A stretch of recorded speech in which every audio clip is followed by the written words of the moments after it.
दोनों हाथ ऊपर करके बोलो जयतेश्वर भगवान की, जगदम्बे माता की, भोलेनाथ की। कुंभ तो हमने भी खूब देखे हैं, नासिक में भी देखा है, इलाहाबाद में भी देखा है, उज्जैन में भी देखा है। परंतु आज ये जो स्टेज पर संत वृंद जो विराजमान है, समाज के पूजनीय संत हैं, और इस समाज के सब रत्न जो विराजमान हैं, उनको भी मैं हाथ जोड़कर प्रणाम करता हूं। आज ये कुंभ नहीं, ये महाकुंभ है, और इस महाकुंभ में पहले भी संतों ने कहा है कि वो जात का नहीं, वो किसी बाप का नहीं, और जो बाप का नहीं वो किसी राष्ट्र का नहीं। क्या जिस तरह से पूरा रबारी समाज यहां जो विराजमान है, मेरे साथ में सभी राजनेता और जोधपुर से इस महाकुंभ के सभी पदाधिकारी कार्यकर्ता बंधु, जिसका अगर मैं नाम लेना चाहूं, जिन्होंने रात और दिन एक करके बाड़मेर, जालोर, सिरोही, पाली, डूंगरपुर, बांसवाड़ा, चित्तौड़गढ़, प्रतापगढ़, जिस क्षेत्र में भी रात और दिन हम सब मिल करके सबने इस कार्यक्रम के लिए रात और दिन एक करके इस कार्यक्रम को सफल बनाया, इसके लिए मैं पूरी देवासी समाज को नतमस्तक करता हूं और प्रणाम करता हूं।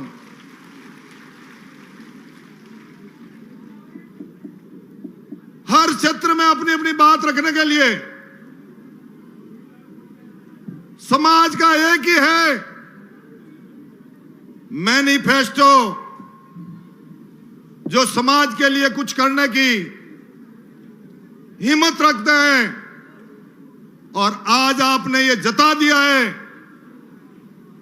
कि आने वाले समय में मुझे गर्व होता है, मैं आपके सामने खड़ा हूं। 2003 से लगाकर आज की तारीख में मुझे गर्व होता है कि 8 विद्यालय आवासीय हमारी पूरे राजस्थान में बना दिए। जयपुर के अंदर छात्रावास, ये जिस तरह से काम किया है, किसी ने कहा कि महिलाओं के लिए,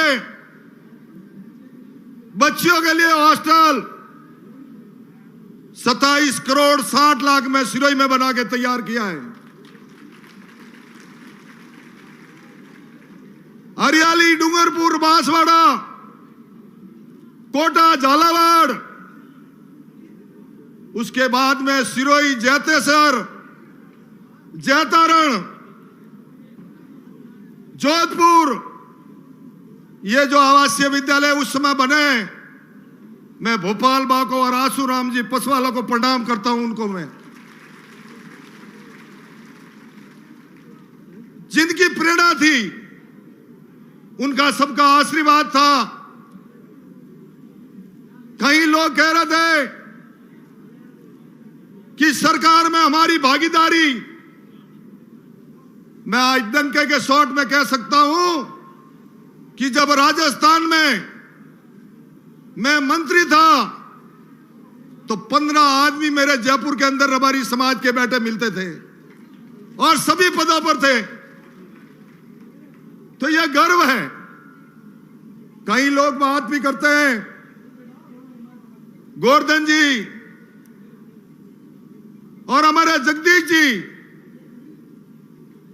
उस समय भी आज हमें गर्व होता है, पहली बार रबारी समाज का आरपीएस रामू राम जी को बनाया था, ये हमारे लिए गर्व की बात है। लोग कई तरह की बातें करते होंगे, परंतु जिस तरह से रतन जी का टाइम आया, उन्होंने भी मेहनत की,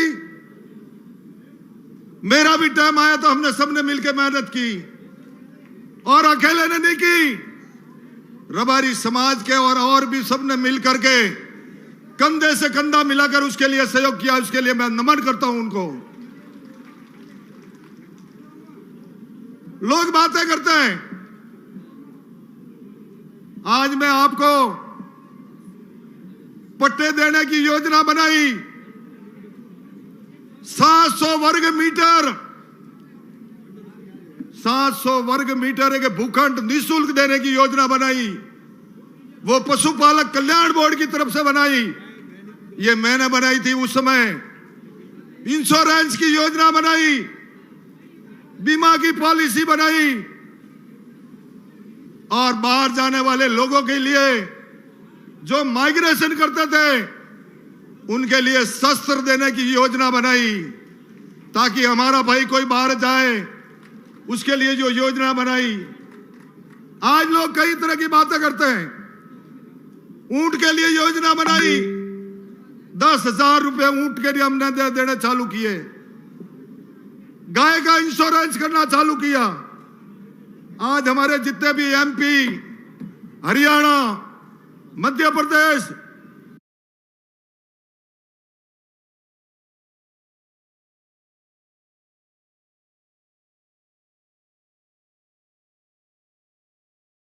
जितने भी लोग जा रहे हैं, मैं तहे दिल से उनका अभिनंदन करता हूं, स्वागत करता हूं। तय होगी।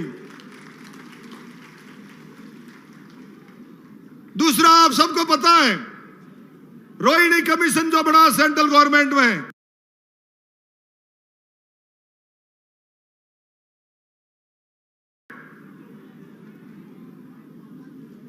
वो उसमें भागीदारी ओबीसी वर्ग का वर्गीकरण के लिए जो काम चल रहा है, उसमें विशेष तौर से रबारी समाज का नाम हो। आज हमारे मैनिफेस्टो में जिस तरह से सभी ने मिलकर, जोधपुर की टीम ने मिलकर मैनिफेस्टो जो बनाया कि हर जिले में हमारा एक आवासीय विद्यालय हो, बहुत अच्छी बात थी कि आपने सबने मिलकर के वो आवासीय विद्यालय के लिए जो डिमांड की, ताकि आने वाले समय में अभी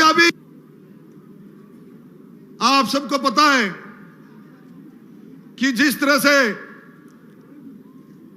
खेमराज जी हमारे बीच में, मैं धन्यवाद देता हूं उनको।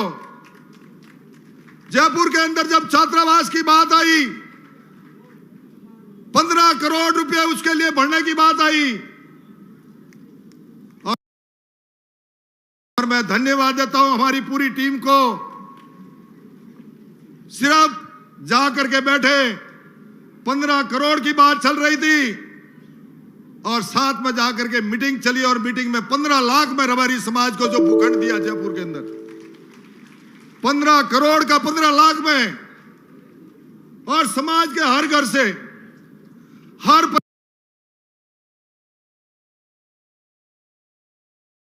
परिवार से सबने मिलकर उस छात्रावास का जो निर्माण का काम चल रहा है, उसके लिए आप सबकी भागीदारी है। मैं तहे दिल से पूरे राजस्थान के रबारी समाज को नमन करता हूं और प्रणाम करता हूं कि आने वाले समय में जयपुर के अंदर अपना छात्रावास बने, और उसके बाद में ये लड़ाई यही खत्म नहीं होने वाली। अपने यहां गुजरात से भी सब मेहमान पधारे हैं, उनको भी कहना चाहता हूं कि जब हरिद्वार में धर्मशाला की बात थी, हरिद्वार के अंदर रबारी समाज की धर्मशाला की बात थी, तो गुजरात के जितने भी राजनेता या विराजमान हैं, तहे दिल से उनको मैं धन्यवाद देता हूं। राजनीतिक क्षेत्र में अगर कोई चेतना लाई, तो ये गुजरात की जो टीम मेरे सामने बैठी है, उन्होंने रात और दिन एक करके राजस्थान में दौरे किए। तब राजस्थान के अंदर राजनीति चेतना आई। लोग कहते हैं कि सागर भाई को प्रभारी बनाया था, तब से लगा कर एक नई चेतना आई। उसके बाद में रणछोड़ भाई आए और ऐसे करते करते लोग कहते हैं कि हमारी सरकार में भागीदारी। मैं समझता हूं कि अभी अभी सरकार में बहुत नई भागीदारी हमारे गुजरात से बाबूभाई देसाई, बाबूभाई रबारी को राज्यसभा में नियुक्त किया, उसके लिए भी मैं बधाई देना चाहता हूं। क्योंकि आज की तारीख में लोग कहते हैं स्टेज पे चल रहा था कि कई राजनेता मैं तो अपनी डायरी लेके बैठ जाओ और उसमें लिखना चालू कर दो और कंपटीशन। कई कहते कि हमारे बोर्ड का गठन नहीं हुआ, बोर्ड में नियुक्ति नहीं हुई। मैं कमजोरी उसकी गनता हूं आपसे, क्योंकि मेरी टाइम में बोर्ड 2003 और 4 में जब पशुपालक कल्याण बोर्ड का गठन किया, हमारी पूरी टीम मिलकर के हम गुजरात गए। गुजरात साथ जाकर के वहां से कागज लाए, डॉक्यूमेंट्स लाए और राजस्थान में अपना पशुपालक कल्याण बोर्ड का गठन किया। उसमें पहली नियुक्ति मेरी हुई और उसी समय मैंने 3 आवासीय विद्यालय बनाए। उसके बाद में वापस सरकार आई तो हमारे यहां से जिस तरह से बोर्ड में वापस नियुक्ति हुई, भूपेंद्र भाई गोवर्धन जी जो हमारे बीच विराजमान है, इनकी नियुक्ति हुई और नियुक्ति होने के बाद में 15 मेंबर और साथ जोड़े। तो ऐसे करके आज दिन तक रिकॉर्ड के साथ कह सकते हैं। अब रही टिकट की बात, जीताना जनता और रबारी समाज को है भाई, कोई एक आदमी जीत नहीं सकता। और मैं आपके सामने खड़ा हूं, कभी न कभी ऐसा कभी रतन जी ने नहीं सोचा, ऐसा मैंने भी नहीं सोचा। और ऐसे हमारे गुजरात के जो भाई थे जो चुनाव लड़ रहे थे, मैं धन्यवाद देता हूं।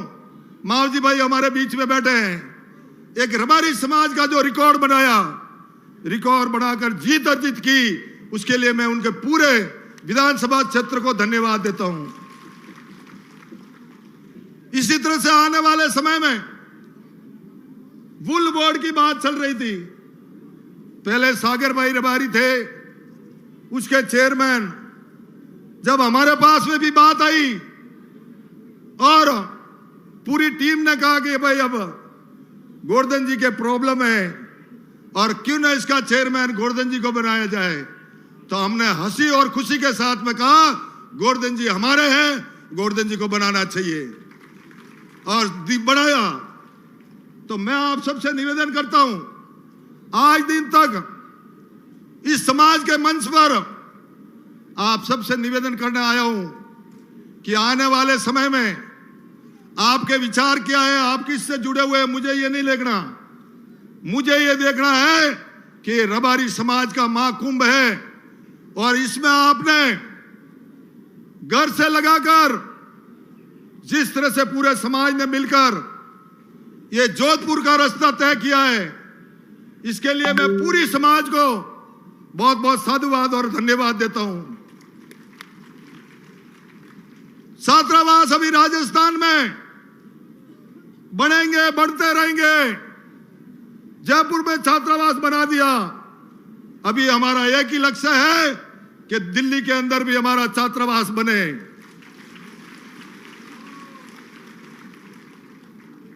और दिल्ली में छात्रावास कब बनेगा? छात्रावास कब बनेगा?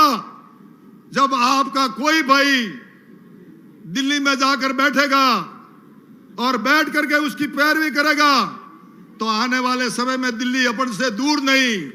इस लक्ष्य को लेकर चल रहे हैं कि आज जितने भी संत महात्मा मेरे साथ विराजमान हैं, मैं उनको वंदन करता हूं, प्रणाम करता हूं कि आप सबने इस समाज के साथ में समय निकाल करके आप इस समाज से समाज के कार्यक्रम में पधारे। क्योंकि संत वृंद है, संतों ने जिस तरह से जो प्रणाम और उनका जो आशीर्वाद आज अपन को मिला है, ये हमारे लिए बहुत बड़ी सौभाग्य की बात है। दूसरा, मुझे पता है तीर्थगिरी जी महाराज रोज मुझे कहते हैं कि हम संत हो गए, पर रबारी समाज का सिटिंग पावर बहुत तेज है। और सिटिंग पावर भी क्यों नहीं हो, आप सबने देखा है कि सुबह 9 बजे से लगाकर घड़ी में 3 बजने आए हैं, परंतु आज दिन तक पूरा समाज संगठित होकर के, एक होकर के, नेक होकर के, जिस तरह से आप सब विराजमान हैं, मैं आप सभी समाज के इस कार्यक्रम में पधारे, गुजरात, हरियाणा, पंजाब, मध्य प्रदेश, क्योंकि जितने भी भाई भेड़ पालक आज अपनी मवेशी छोड़कर यहां आए हैं, यूपी से भी आए हैं, एमपी से भी आए हैं। कई पटेलों का फोन आ रहा था, जोराबाई का, नौगू का, कि मुझे भी बोलना है, पर चिंता मत करो, जो बोलोगे आप, हम आपके साथ हैं, पूरे समाज के साथ हैं। और आज आपसे ये वादा कर के जा रहे हैं, आने वाले समय में आप ये जो पूरा रबारी समाज एक मंच पर आकर के आपने जो अपनी शक्ति दिखाई है, उसके लिए तो मैं प्रणाम करता हूं, परंतु आने वाले 23 और 24 में ये रबारी समाज का एक अलग ही रिकॉर्ड होगा, इसके लिए मैं उनको नमन करता हूं। क्योंकि समाज का भविष्य है, और समाज के भविष्य के लिए अपन सभी को मिलकर, आज जितने भी मवेशी बाहर लेके खड़े हैं, उनको कितनी बड़ी तकलीफें हैं, किस तरह से वो रह रहे हैं, उनके लिए क्या योजना बननी चाहिए, परंतु आप सबके बीच में आने का सौभाग्य मिला। और समाज के जितने भी पंच पटेल, समाज के युवा, समाज के सरकारी कर्मचारी, और जितने भी व्यवसायी, प्रवासी, और मेरे बुजुर्ग पिता के समान सब मेरी माताएं और बहनें और पत्रकार बंधुओं, आप सभी इस कार्यक्रम में पधारे, तहे दिल से आपका वंदन करता हूं, नमन करता हूं। कि सुबह से लगाकर, मुझे पता है कई लोगों के लिए पानी की व्यवस्था कम पड़ी होगी, परंतु आज पूरा जोधपुर शहर यह महसूस कर रहा है, राजस्थान की सरकार को खुद को पता चल गया कि रबारी अब बोला है, और जब जब रबारी बोला है, राज सिंहासन डोला है।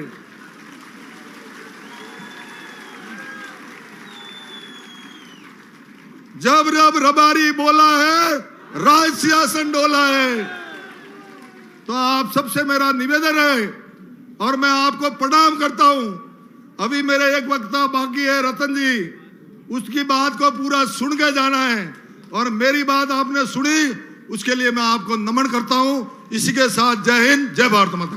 बहुत बहुत धन्यवाद परम सम्मानीय मां चामुंडा के उपासक घोटाराम जी। लीजिए, इसी कड़ी के अंदर हम सब जिनको सुनने के लिए आतुर है, परम सम्मानीय श्री रतन जी देवासी से अनुरोध करना चाहूंगा कि पधारे और अपनी बात को इस मंच के माध्यम से कहे। छोटा सा बच्चा है, अनिल नाम है, पुत्र श्री बाबूलाल जी, गांव बेरड़, ये हमारे बीच में हैं। इनके लिए एक बार कोई भी इनके परिजन यहाँ पर हैं तो ले, एक बार रतन जी के लिए कहना चाहूंगा कि रबारी का बेटा हूं और चंद्रमा की मिट्टी से तिलक लगाने का रुतबा रखता हूं। अरे गिदड़ पालने का शौक नहीं, मैं शेर पालने का रुतबा रखता हूं। अमर सिंह भाई साहब भी पधारे हैं गुजरात से, उनका भी धन्यवाद। लीजिए श्री रतन जी देवासी। एक मिनट, एक आवश्यक सूचना है रतन जी, एक आवश्यक सूचना है। वो मिस कॉल नंबर आप अपने मुंह से बोल दें और लोगों को कहें कि उस पे मिस कॉल करें। 96, मैं पेन से लिख के दे रहा हूं आपको। एक बार हमें लास्ट वॉइस है, वो मूवीज हूं खाली।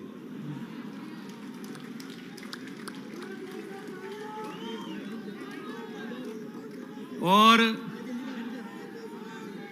पहला तो एक बार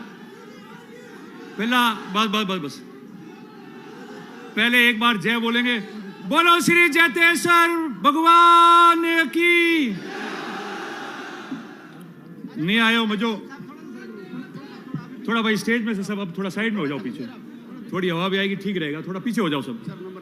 हाँ बस आ गए मेरे पास। मजा नहीं आया भाई? ठाई नहीं पड़े के कौन आया है जोधपुर में? खाली लाल पगड़ी देवाती मतलब नहीं है। एक हाको वेनो सही जाओ, वही जोड़ती वेनो सही जे। बोलो श्री जैतेश्वर भगवान की।